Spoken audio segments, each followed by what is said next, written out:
Seja bem-vindo ao canal Vida no Jardim. Eu sou Lúcia Borges, paisagista.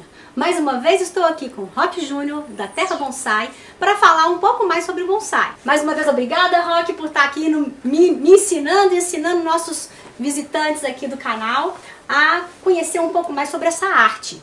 Nesse episódio, a ideia é saber, eu quero comprar um bonsai. Como é que eu vou escolher, ou melhor, avaliar um bonsai?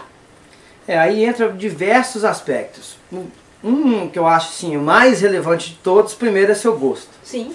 Se você gostou, amigo, técnica, eu falo muito isso com os alunos.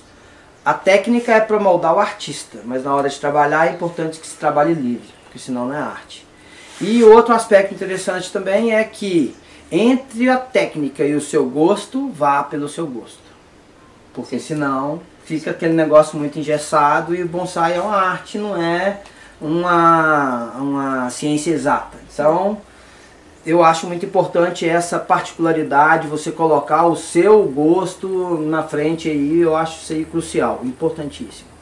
Um aspecto, se você vai comprar um bonsai ou se você vai escolher um material para fazer o bonsai, o que é importante a gente levar em conta aí nesse princípio? Principalmente, a parte vai entrar muita questão de espécie.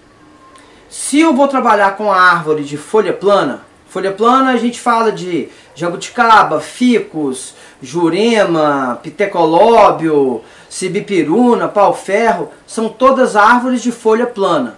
Existem árvores de folha plana simples, é o caso da jabuticaba, e de folha plana composta, que é o caso da jurema, do pau-ferro, do sibipiruna, que é uma folha bipartida em folíolos.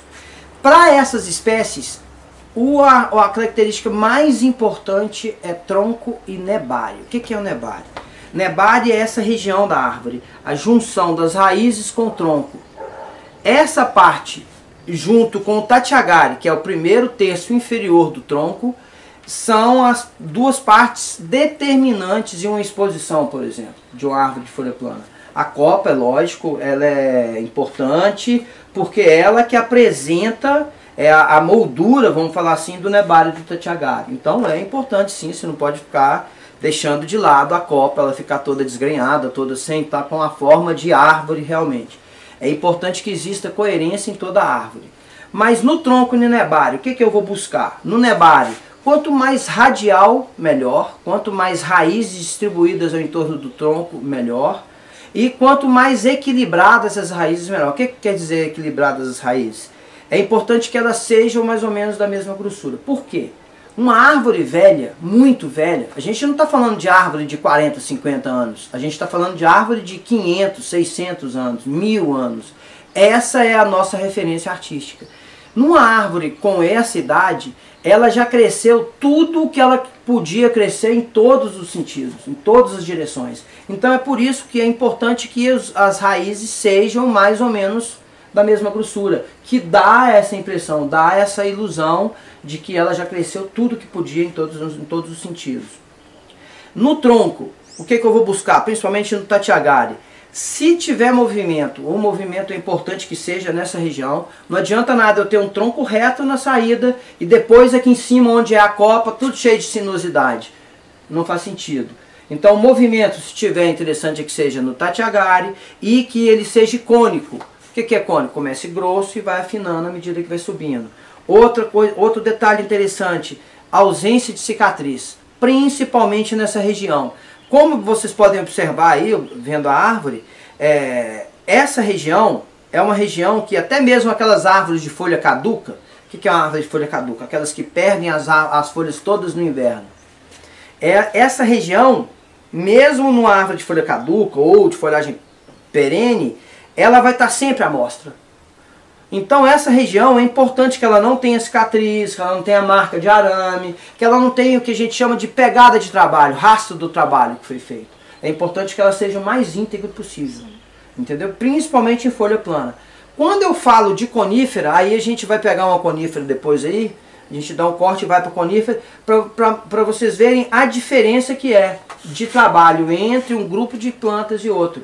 Porque na conífera, aí o nebário já não precisa ter. Lógico, se tiver nebário, ótimo. Mas não é importante, é imprescindível quanto é numa folha plana. Entendeu? Então o que é valorizado? O que se busca numa árvore, numa conífera, num junípero, num pinheiro? Se busca movimento de tronco, presença de madeira morta, são aquelas galhos secos, que são gim, xari. Aí para conífera a história é outra, a avaliação é outra, já são critérios bem distintos de acordo com a espécie. Já fica uma dica muito importante aí. Não existe uma regra geral para todas. Cada espécie ela tem que ser levada em conta, o habitat dela, de como que ela é na natureza. Na realidade, qualquer dúvida, está na dúvida, recorra à natureza. A nossa referência artística é a natureza. Então, como que é essa árvore na natureza? Jabuticaba, essa jabuticabeira que a gente está olhando, isso é uma jabuticabeira. Ela está próximo do que a gente vê na natureza? Então isso é o que consta, entendeu? Não adianta eu pegar uma jabuticabeira e fazê-la com o formato de uma conífera. É uma gafe muito grande. E hoje a gente observa muito isso acontecer no Brasil. É comum você ver comerciantes, pessoas que fazem bonsai comercial, ter um padrão, tanto para um ficus, tanto para uma caliandra, para uma jabuticaba ou para um junípero, um pinheiro, mesma forma, mesmo padrão para todos. E isso, infelizmente, não é arte. Isso aí, você me desculpa, mas aí já é comércio, não é arte, é mercado, é diferente.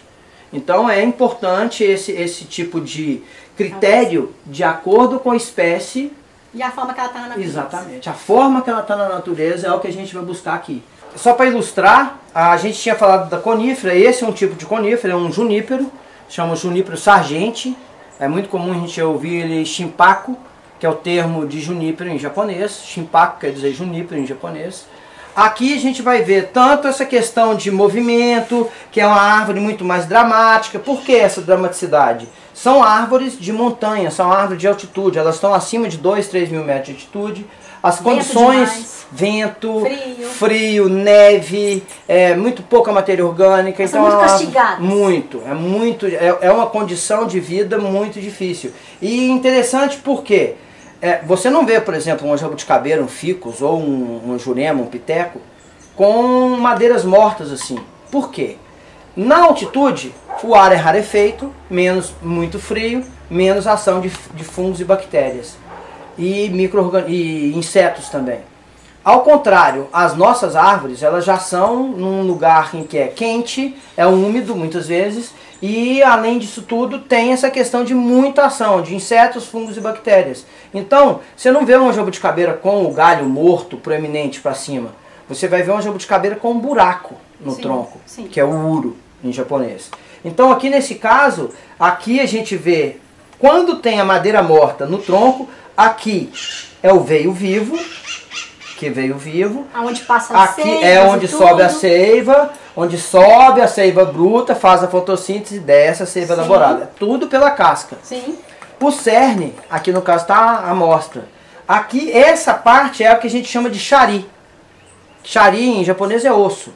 E jin é a ponta. Quando é um galho morto, é shari. Quando é o morto no tronco, quando é o galho morto, é jin. Quando é o tronco morto, é o shari.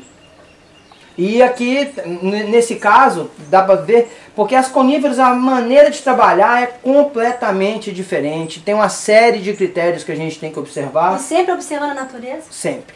Sempre. Além da natureza, a árvore e outras questões, assim, as questões botânicas, fisiológicas da espécie. Por exemplo, nesse caso aqui mesmo tem uma ilustração interessante. É muito comum as pessoas falarem, poxa, Roque, o bonsai tá pronto aqui, tá bonitinho aqui, você deixa esse negócio desgrenhado aqui, sem trabalho. Pode cortar, tem gente que vai... Na realidade, é para sair mesmo. Aqui a gente vai complementar esse gin aqui, vai ser, esse galho vai ser parte desse gin. Daqui a algum tempo isso aqui vai estar igual aqui, vai estar morto. Mas por que eu não tiro agora? Por uma questão de veio.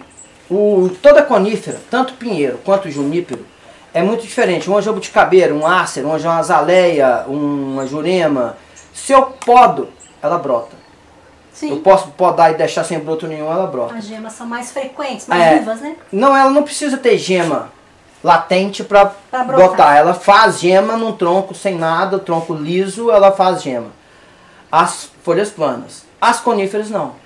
Se você corta um galho, um tronco, aqui, se eu cortar ela aqui, ela vai morrer. Porque não tem nenhuma gema para baixo, ela morre, é certo. E a mesma coisa um galho. Eu não tenho nenhuma gema nesse galho aqui, ó. Se eu cortar aqui, o galho vai morrer. E vai morrer todo o setor dele. Então esse galho tá aqui, preservado ainda, simplesmente porque eu quero esse veio vivo.